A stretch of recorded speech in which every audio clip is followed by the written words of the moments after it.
আমি একজন ওমান প্রবাসী। আজকে 20 বছর ধরে আমি এখনো প্রবাসী রানে আছি।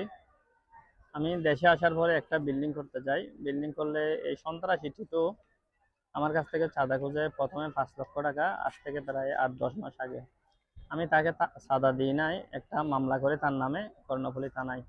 ওই মামলাতে তিনি অ্যারেস্ট হয়। অ্যারেস্ট হওয়ার পরে 1-1.5 মাস জেলে ছিল, তারপর বের হয়ে গেছে। বের হয়ে গত মাসের 19 তারিখে উনি 15-20 জন সন্ত্রাসী বাহিনী নিয়ে আমার ঘরের মধ্যে ঢোকার পরে আমার বাবাকে, আমার মাকে এবং আমাকে কিরিচ দিয়ে কোবাই। ওই বলছে, আগে তুই প্রথমে 10 না, এবার তোকে 10 লাখ টাকা দিতে হবে। এভাবে করে চলে যায় এবং প্রতিদিন প্রতিনিয়ত হুমকি দেয়। এই বিষয় নিয়ে আমি কর্ণফুলী থানায় একটা মামলা করি। মামলা করলে আজকে 1 মাস 3 দিন হয়ে গেছে। এখন পর্যন্ত আসামি গ্রেপ্তার হয় নাই। কারণ আসামির চলাফেরা হচ্ছে বিএনপির কিছু, সব না, কিছু নেতাকর্মীদের সাথে, এবং তারা অনেকভাবে চাচ্ছে মানে তাকে দল থেকে বহিষ্কার করার জন্য। কিন্তু তার তার যার সাথে চলাফেরা বিএনপির, তারা অনেক প্রভাবশালী হওয়ায় তারা পারতেছে না যে দল থেকে বহিষ্কার করার জন্য। আর এখানে আমি দাঁড়ানোর উদ্দেশ্য হচ্ছে, এখানে দাবিটা আমার একার না, দাবিটা হচ্ছে আপনার 1 কোটি 20 লাখ প্রবাসীর।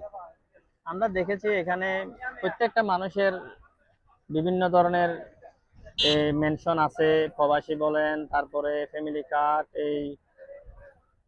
তারপরে মুক্তিযুদ্ধ, বিভিন্ন ধরনের বয়স্ক ভাতা, কিন্তু আমাদের প্রবাসীদের জন্য কিছুই নাই। এখানে আমি দাঁড়াইছি আজকে আমার 6 দফা দাবি নিয়ে। প্রথম দাবি হচ্ছে প্রবাসীদের নিরাপত্তা নিশ্চিত করতে হবে। দ্বিতীয় নম্বর দাবি, প্রবাসী প্রবাসীদের স্বার্থ রক্ষায় বিশেষ আইন প্রণয়ন করতে হবে। 3 নম্বর, চাঁদাবাজ ও সন্ত্রাসীর বিরুদ্ধে কঠোর কার্যকর ব্যবস্থা গ্রহণ করতে হবে। 4 নম্বর, প্রবাসীদের হয়রানির নিরাপত্তাহীন দূর করে দ্রুত কার্যকর পদক্ষেপ নিতে হবে। 5 নম্বর, সন্ত্রাসী টিটো একাধিক চাঁদাবাজের মামলা থাকলেও কর্ণফুলী থানা তাকে গ্রেপ্তার করে না, কারণ সে বিএনপি করে, সে একজন বিএনপির নাম করা সন্ত্রাসী। 6 নম্বর দাবি হচ্ছে প্রবাসীদের মেনশন নিশ্চিত করতে হবে। এই দাবিগুলা আমার না, 1 কোটি 20 লাখ প্রবাসীর। কারণ আমরা চাই, সরকার দেশের মানুষের জন্য অনেক কিছু করছে। ছোট বাচ্চা বলেন, তারপর বয়স্ক ভাতা, অনেকের জন্য এই যে একটা নতুন সিদ্ধান্ত নিল ফ্যামিলি কার্ড। আমরা চাই বাংলাদেশের সরকার আমাদের জন্য এমন কিছু করুক। কারণ আমরা এতিম প্রবাসীরা।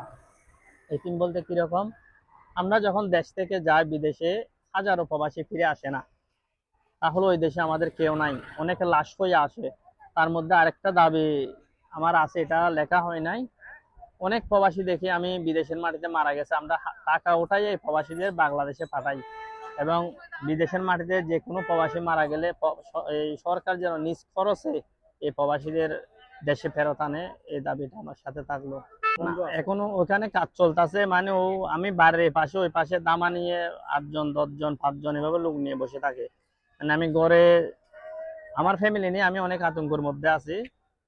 উনি হচ্ছে আমার বাবা এবং আমার মা। আপনি দেখছেন ওই চ্যানেল 24 ওয়ারে উনি প্রকাশ্য 15-20 জন সন্ত্রাসী নিয়ে আমার ঘরে হামলা করে আমার মা, বাবা এবং আমাকে কোবাই কিরিচ দিয়ে। এই আমি জানি না, বাংলাদেশ তো এখন আমার মনে হয় এমন হয় নাই যে একজন সন্ত্রাসী 15-20 জন ওপেন সন্ধ্যা মাগরিবের নামাজ পড়ার পরপরই এভাবে ঘরে যাইয়া কিরিচ দিয়ে কোবাই। এখানে তদন্ত অফিসার গেছিল, এই তিরিশ দিয়ে কোবানোর পরে গেছিল। যাওয়ার পরে উনি তদন্ত রিপোর্ট দিছে। রিপোর্ট দেওয়ার পরে একটা মামলা হয় কর্ণফুলী থানায়। মামলা হলে আজকে 1 মাস 3 দিন। কর্ণফুলী থানা ওদেরকে গ্রেপ্তার করতে পারে নাই।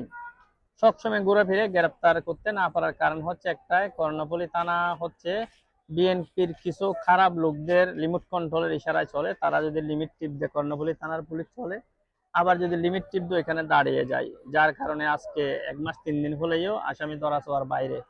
আসামি ওপেন ঘুরে বেড়ায়, কিন্তু আমি একজন প্রবাসী হয়ে আমার এই দেশে কোনো নিরাপত্তা নাই। আমার এই এয়ারপোর্টে আসার উদ্দেশ্য হলো, আমি চাই সরকার আমরা এই প্রবাসীদের জন্য কিছু করুক। এই 1 কোটি 20 লাখ প্রবাসী সবাই আমার মধ্যে এতিম, যারা দেশ থেকে বিদেশে যায় সবাই এতিম। সবার জন্য সরকার কিছু করুক। আমার এই দাবিগুলা, আমার মনে হয় 1 কোটি 20 লাখ প্রবাসীর এই দাবিগুলো বাস্তবায়ন যেন হয়, যার কারণে আজকে আমি এখানে দাঁড়াইছি।